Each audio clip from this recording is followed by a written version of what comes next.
अस्सलामुअलैकुम and welcome back to another vlog. उम्मीद है कि आप लोग सब खैरियत से होंगे और खुश होंगे, मज़े में होंगे।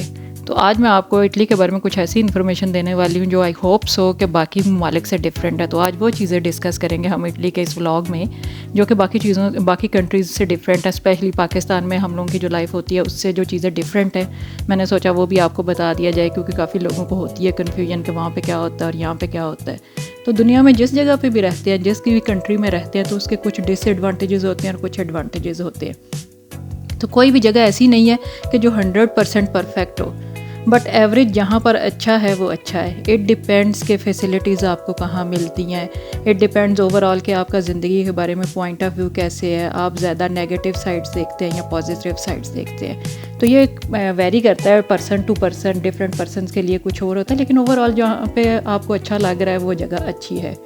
आजकल हर चीज़ में पॉजिटिविटी देखनी चाहिए ताकि मेंटल स्ट्रेस कम हो, इसलिए जहाँ भी रह रहे हैं बी पॉजिटिव। जिस जगह पे भी रह रहे हैं वहाँ की अच्छी चीज़ों को देखें, एंजॉय करें और बी पॉजिटिव रहें। कभी भी ये ना हो कि उसकी नेगेटिव चीज़ों के बारे में आप जितना सोचेंगे उतना ज़्यादा स्ट्रेसफुल होता जाएगा। तो आई थिंक जो मैं इटली के बारे में चीज़ें आपको बता रही हूँ वो बाकी यूरोप का भी यही होगा। ऑलमोस्ट यूरोप का और इटली का सिस्टम सेम ही है, कुछ थोड़ा बहुत डिफरेंस होगा डिफरेंट कंट्रीज़ के सिस्टम में। तो मैंने आपको इटली के स्कूल सिस्टम के बारे में बताया था कि लेकिन उनकी एक इंटरेस्टिंग चीज़ ये है कि यहाँ पर कोई भी वॉचमैन यानी चौकीदार वाला सिस्टम नहीं होता, ना ही इनके स्कूल्स में और ना ही इनके ऑफिसेज़ में। जिस तरह पाकिस्तान में होता है कि स्पेशली एक चौकीदार खड़ा होता है शॉपिंग मॉल्स के बाहर भी या ऑफिसेज़ के बाहर भी या स्कूल्स के बाहर भी। तो यहाँ पे इस तरह का कोई सिस्टम नहीं है और आई होप सो ये आप लोगों को इंटरेस्टिंग बात लगेगी।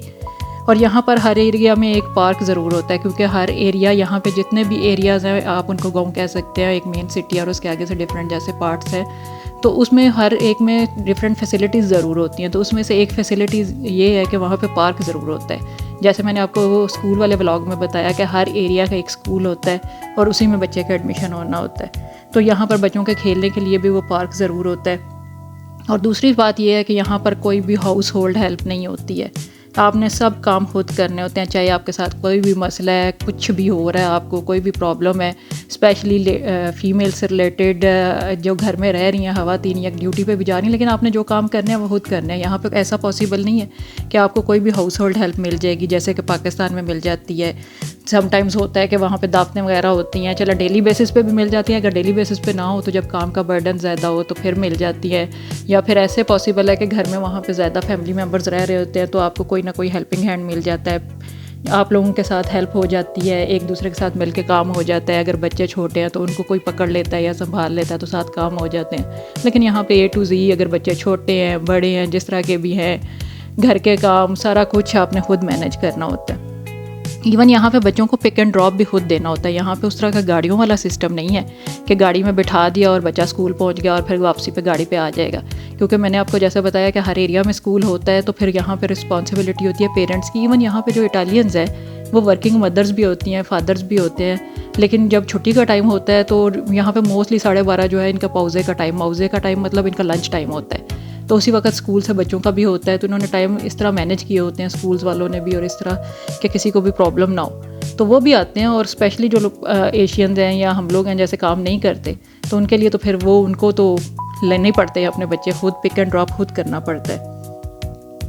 और यहाँ पे एक और प्रॉब्लम मैंने आपको जो पहले बताई थी कि यहाँ पे एक हलाल खाने वाली चीज़ें नहीं मिलती। एक ब्लॉग में मैंने आपको बताया था कि यहाँ पे यूरोप में स्पेशली गल्फ़ में और इस्लामिक कंट्रीज़ में तो ये वाला इशू नहीं होगा, वो वहाँ से बाहर से इजीली मिल जाती हैं अवेलेबल चीज़ें। और अब तो आई थिंक यूके में भी ये सिस्टम है कि वहाँ पे काफ़ी ज़्यादा आपको चीज़ें मिल जाती हैं, हलाल मार्केट्स हैं, वहाँ पे हलाल शॉप्स हैं जहाँ पे आपको हलाल चीज़ें मिल सकती हैं। लेकिन यूरोप में अभी ये वाला प्रॉब्लम चल रहा है कि आपको काफ़ी सर्च के बाद हलाल चीज़ें मिलती हैं। खाने पीने के लिए आपको काफ़ी सर्च करना पड़ता है, then you can get any हलाल चीज़, उसके इंग्रेडिएंट्स वगैरह पकड़ के। तो मोस्टली घर के काम भी फिर इसी सेंस में ज़्यादा हो जाते हैं कि A to Z टोटली सारा कुछ घर में प्रिपेयर करना पड़ता है। For example T time snacks भी हैं तो वो भी आपको घर में प्रिपेयर करने पड़ते हैं। अब यहाँ पे भी वो गैस का सिस्टम होता है डेफिनेटली, और स्पेशली मुसलमानों के लिए और हम पाकिस्तानियों के लिए वो बहुत अच्छा होता है कि हम लोग यूज़ टू होते हैं गैस के सिस्टम से। लेकिन ये है कि उसके लिए सब कुछ आपको फिर घर में प्रिपेयर करना पड़ता है। कुछ भी आपको रेडीमेड नहीं मिलेगा कि आपको कुछ रेडीमेड मिल गया, जैसे पाकिस्तान में अचानक से गेस्ट आ जाएं तो किसी भी बेकरी या शॉप पे भेजा तो कोई चीज़ें वहाँ से मिल जाती हैं। तो अच्छा खासा जी आपकी टेबल जो है वो कवर हो जाती है उन चीज़ों से। लेकिन यहाँ पे नहीं है। कुछ जगहों पे अब स्टार्ट हो रहा है कि रेस्टोरेंट्स हैं, लेकिन वो बहुत मेन सिटीज़ में और बहुत कम है कि पाकिस्तानी रेस्टोरेंट्स हैं जहाँ से आपको चीज़ें मिल जाएंगी तो आप अपने गेस्ट को एंटरटेन कर सकते हैं। अदरवाइज़ पैसे नहीं है इंग्लैंड की तरह कि आपको सारी चीज़ें अवेलेबल हों। ये भी एक बहुत टाइम कंज्यूमिंग चीज़ होती है और आपको काफ़ी कुछ प्रिपेयर करके रखना पड़ता है ताकि अचानक अगर कोई आ जाए तो आपको शर्मिंदगी ना हो।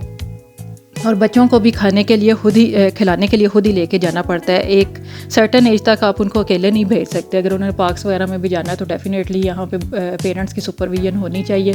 तो इसलिए अगर बच्चों ने खेलने जाना है तो आपको उसके लिए भी टाइम निकालना है कि आपने उनके साथ जाना है और उनको फिर साथ वहाँ से वापस लेके आना है। तो यहाँ और हम लोग एशियंस कुछ ज़्यादा ही कॉन्शियस होते हैं इस मामले में, लेकिन यहाँ पर इटालियंस भी ऐसे हैं। वो अपने बच्चों को टाइम ज़रूर देते हैं, उनके साथ ज़रूर इन्वॉल्व होते हैं, खुद इन्वॉल्व होते हैं उनकी बाकी रूटीन के साथ। हम एशियंस की तरह उनकी बाकी रूटीन जो है वो हम एशियंस की तरह नहीं होती, क्योंकि उनके तो हस्बैंड वाइफ दोनों काम करते हैं। इस तरह उनकी ड्यूटीज़ भी डिवाइड होती हैं। उन पर मेंटली इतना स्ट्रेस नहीं होता क्योंकि ये अपनी लाइफ सिर्फ अपने लिए जीते हैं, इंजॉय करते हैं। इस बात से हट के लोग क्या कहेंगे, ख़ानदान वाले क्या कहेंगे, क्योंकि ये किसी को भी आंसरेबल नहीं होते या इनको इस तरह की टेंशन्स नहीं होती। ये लोग इटालियंस तो इवन बड़े बड़े घर भी नहीं खरीदते हैं कि उनको ये हो कि हमने बड़ा घर खरीदना है। ये जस्ट रेंट हाउसेस में रहते हैं और ना ही इनका सेविंग का है सच कोई इशू होता है। और ये ना जस्ट प्रेजेंट में जैसे हाल में जी रहे होते हैं, मुस्तकबिल की उनको कोई टेंशन नहीं होती। इनको सिर्फ एक टेंशन होती है कि इन्होंने once in a year vacations पे जाना है, उसके लिए ये सेविंग कर लें तो कर लें, अदरवाइज़ और किसी काम के लिए इन्होंने सेविंग नहीं करनी होती। क्योंकि इनकी तो शादियाँ वगैरह, मैंने पहले भी आपको एक ब्लॉग में बताया था कि शादियाँ वगैरह भी इतनी लंबी चौड़ी नहीं होती हैं, उनके भी इतने लंबे चौड़े खर्चे नहीं होते कि उनके लिए इनको सेव करना पड़े। हाउसेस की ये फ़िक्र ही नहीं करते। ये आगे से जब बच्चे बड़े होते हैं, इंडिपेंडेंट होते हैं, जॉब करना शुरू कर देते हैं, तो वो खुद ही अपने अपने घर लेके या रेंट हाउसेस में रहना शुरू कर देते हैं। और इनकी और वो बच्चों का ये हो जाता है कि वो फिर इंडिपेंडेंट हो जाते हैं, तो अर्निंग करेंगे और अपनी लाइफ खुद स्टार्ट करेंगे। लेकिन यहाँ के जो बूढ़े होते हैं वो वैसे तो बुरी बात है कि उनको ओल्ड हाउसेस में छोड़ के आते हैं, उस तरह करके आते हैं, लेकिन यहाँ के बूढ़े अपनी लाइफ सही एंजॉय करते हैं जो घरों में रहते हैं। क्योंकि यहाँ पर मोस्टली जो बूढ़े होते हैं उनको पेंशन मिल रही होती है। तो पेंशन अगर मंथली उनको मिलती है तो उनके आगे से कोई एक्सपेंडिचर्स इतने ज़्यादा नहीं होते। तब तक उनके घरों की इंस्टॉलमेंट्स जो हैं वो भी ख़त्म हो चुकी होती हैं उस सही तक, तो फिर उनकी पेंशन मिल रही होती है तो उसको वो सही तरह एंजॉय करते हैं। हमारी कंट्रीज़ में तो मोस्टली होता है कि घर में अगर कोई बूढ़ा भी है तो उनके घर में कोई कमाने वाला नहीं है, तो वो बेचारे बूढ़े भी जो हैं वो बाहर मजदूरी करते नजर आएंगे। वो एक प्रॉब्लम क्रिएटिंग चीज़ लगती है जो कि आई थिंक मेरी ख्वाहिश है कि हम लोगों की कंट्री से वो ख़त्म हो जाए। जो भी बूढ़े हैं या उनके पेरेंट्स हैं तो ये बच्चों को इंडिपेंडेंट इतना हो जाना चाहिए कि वो अपने वालिदैन को जब वो थोड़े से 18 प्लस या 20 प्लस हो जाएं तो इस तरह की स्किल्स या इस तरह का काम होना चाहिए ताकि उनके पेरेंट्स को वो अपने पेरेंट्स का अच्छी तरह ख्याल रख सकें, उनको केयर कर सकें, उनको ड्यूटीज़ पे ना जाना पड़े। Thanks for watching.